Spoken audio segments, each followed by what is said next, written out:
Shalom, welcome to Tactical Torah. I'm Heath Hayes. Today is day 100 of Read the Bible in a Year, and we are reading 1 Kings chapter 4 through 6. So let's get started. I have a hair in my eye. Excuse me. Chapter 4. And it came to be that sovereign Solomon was sovereign over all Israel. And these were his chief officials: Azariah, son of Zadok, the priest;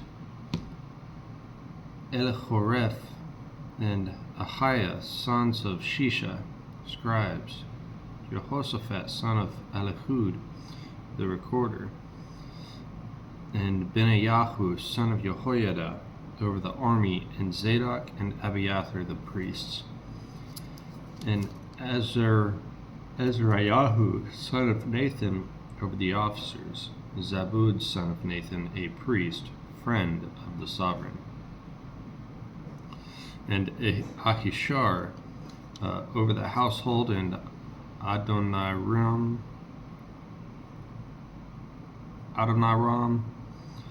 son of Abda, over the compulsory labor. And Solomon had 12 governors over all Israel who provided food for the sovereign and his household. Each one made provision for one new moon of the year. And these were their names: Ben-Hur in the mountains of Ephraim, Ben-Deker and Makat and Sha'al-Bim and Beth-Shemesh and Elon Beth-Hanan, Ben-Hesed and Araboth, Succoth, and all the land of Hepher were his; Ben Abinadab, all the height of Dor, Taphath, the daughter of Solomon, became his wife; Ba'anah, son of Ahilud, in Ta'anak, and Megiddo, and all Beth Shean, which is beside Sarathan, below Israel. Coffee's done. Beth Shean to Abel Meholah, as far as the other side of Yokneam.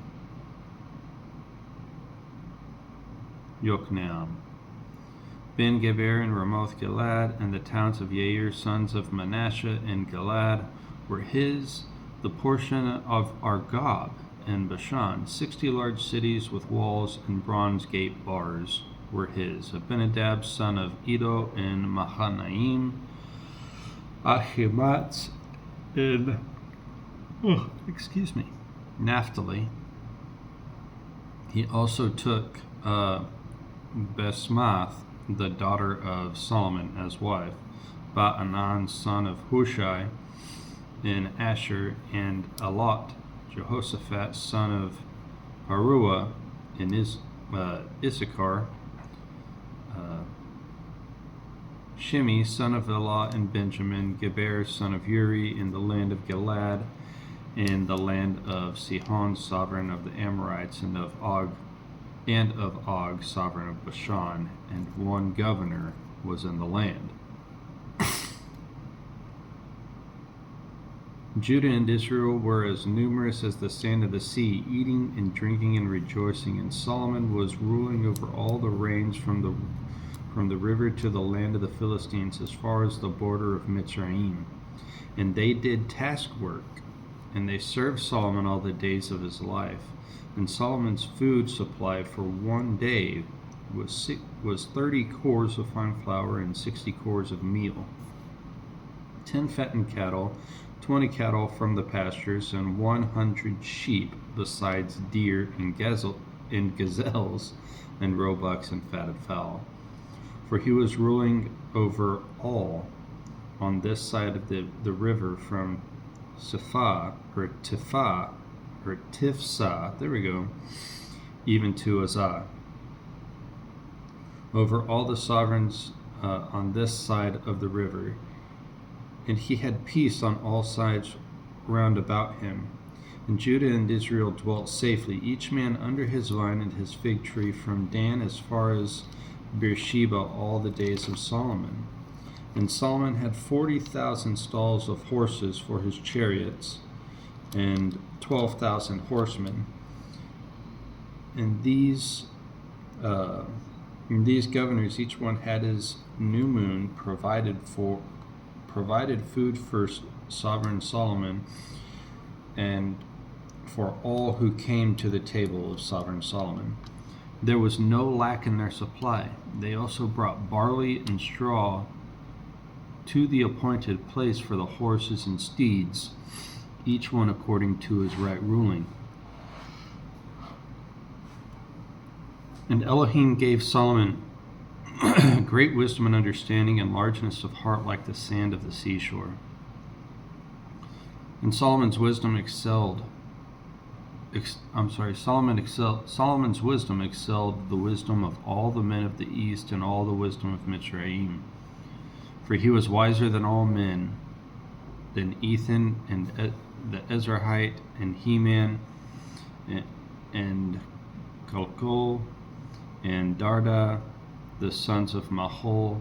And his name was in all the nations round about, and he spoke 3,000 proverbs, and his songs were 1,005. And he spoke of trees, from the cedar tree of Lebanon even to the hyssop that springs out of the wall.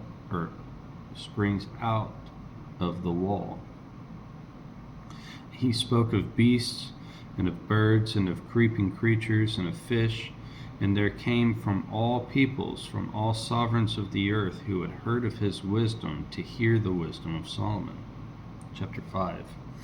And Hiram, sovereign of Sor, sent his servants to Solomon, because he heard that they had anointed him sovereign in place of his father, for Hiram had always loved David.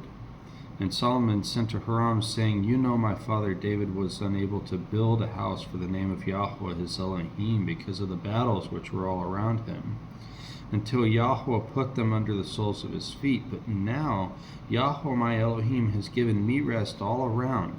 There is neither adversary nor evil incident. And see, I intend to build a house for the name of Yahweh my Elohim, as Yahweh spoke to my father David, saying, Your son, whom I set on your throne in your place, he does build the house for my name. And now command that they cut down the cedars for me from Lebanon. And let my servants be with your servants, and let me pay you wages for your servants according to whatever you say. For you know there is none among us who knows to cut timber like the Sidonians.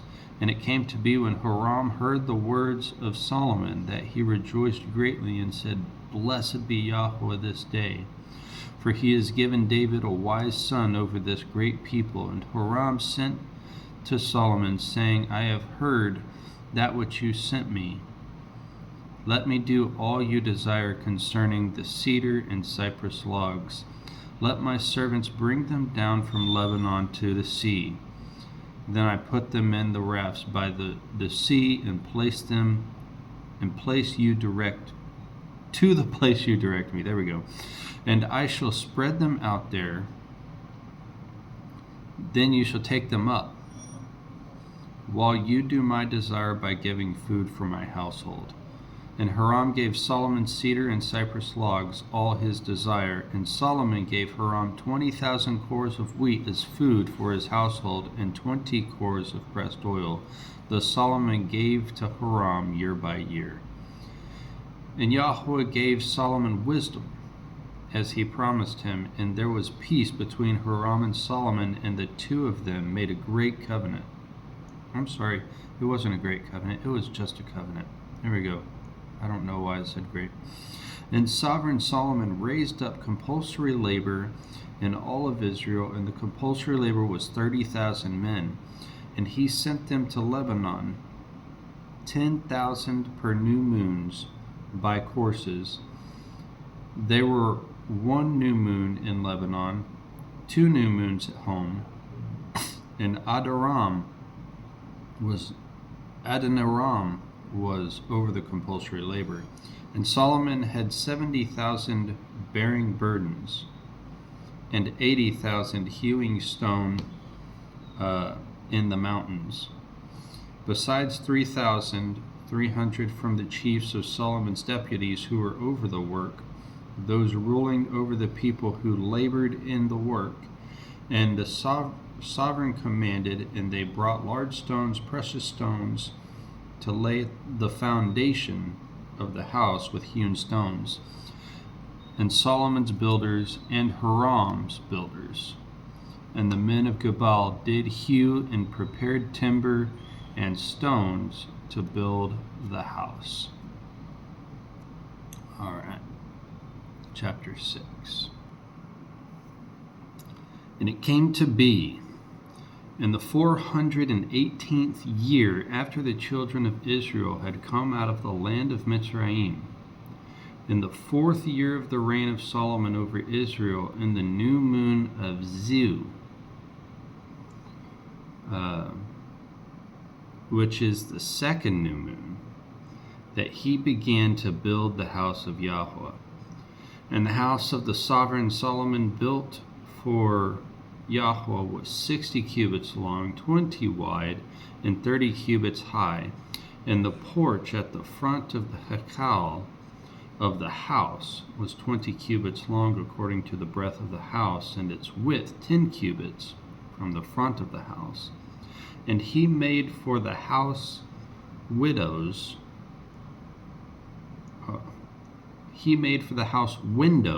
with narrowed frames. And against the wall of the house he built rooms all around, against the walls of the house, and all around the hekal and in the speaking place. Thus he made side rooms all around.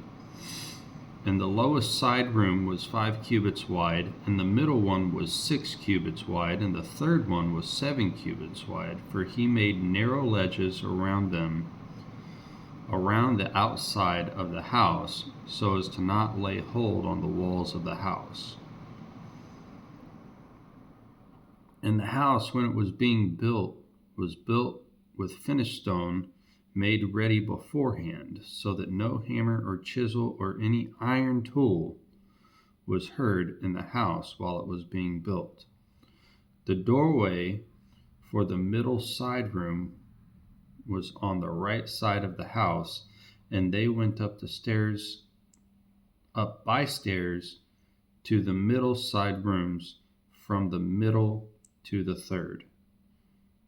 So he built the house and completed it, and he paneled the house with beams and boards of cedar, and he built side rooms of the structure against the house, each 5 cubits high, and they were fastened to the house with cedar beams. All right. And the word of Yahweh came to Solomon, saying, This house which you are building, if you walk in my laws and do my right rulings, and shall guard all my commands and walk in them, then I shall confirm my word with you, which I spoke to your father David, and shall dwell in the midst of the children of Israel, and not forsake my people Israel. So Solomon built the house and completed it. And he built the walls of the house inside with cedar boards. He paneled from the inside with wood, and covered the floor of the house with planks of cypress.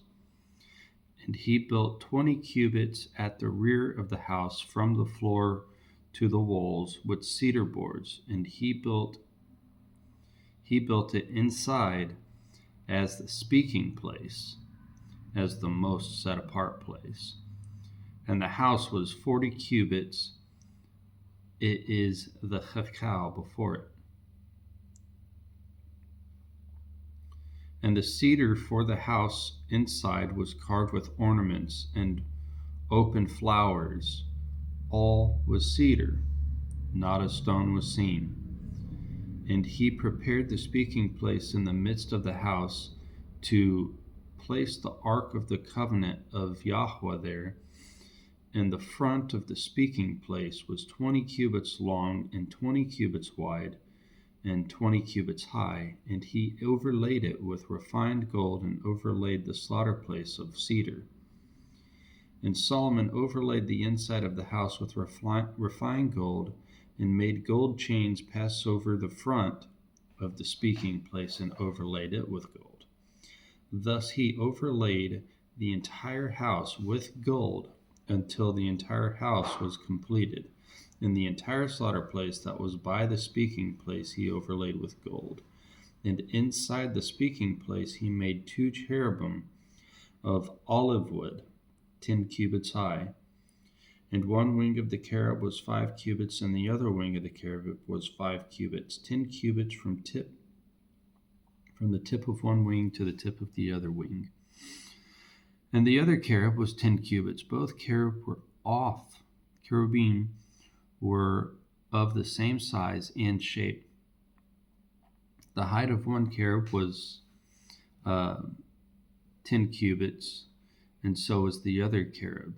And he placed the cherub in the midst of the inner house, and they stretched out the wings of the cherubim so that the wing of the one touched the wall, and the wing of the other cherub touched the other wall.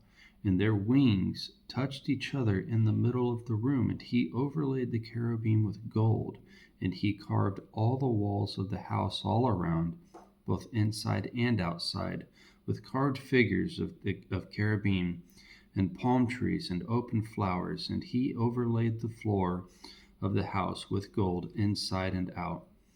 And for the entrance of the speaking place he made doors of olive wood, the lintel doorposts a fifth.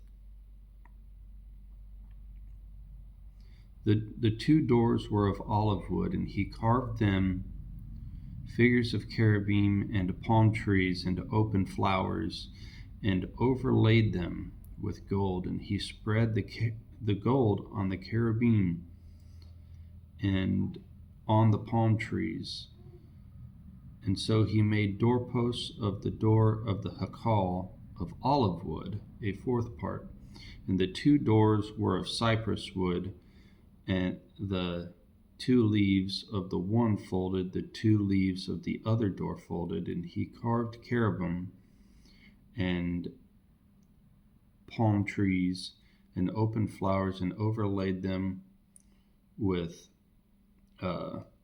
gold, and laid smoothly on the carved work. And he built the inner courtyard with 3 rows of hewn stone, a row of cedar beams, in the 4th year of the foundation of the house of Yahweh. It was laid in the month Ziu, and in the 11th year, in the month Bul, the 8th new moon, the house was completed in all its matters according to all its plans. Thus he built it for 7 years. All right, that's it. Shalom.